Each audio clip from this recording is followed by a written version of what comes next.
Deuteronomy chapter 25. When people have a dispute, they are to take it to court, and the judges will decide the case, acquitting the innocent and condemning the guilty.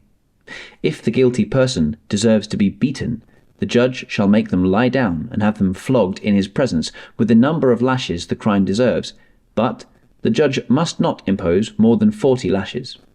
If the guilty party is flogged more than that, your fellow Israelite will be degraded in your eyes. Do not muzzle an ox while it is treading out the grain. If brothers are living together and one of them dies without a son, his widow must not marry outside the family. Her husband's brother shall take her and marry her and fulfill the duty of a brother-in-law to her. The first son she bears shall carry on the name of the dead brother, so that his name will not be blotted out from Israel.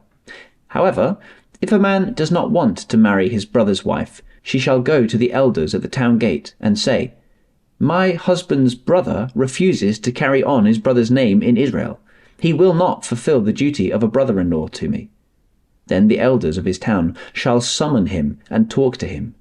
If he persists in saying, "I do not want to marry her," his brother's widow shall go up to him in the presence of the elders, take off one of his sandals, spit in his face, and say, "This is what is done to the man who will not build up his brother's family line."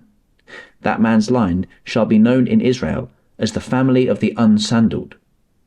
If two men are fighting, and the wife of one of them comes to rescue her husband from his assailant, and she reaches out and seizes him by his private parts, you shall cut off her hand. Show her no pity.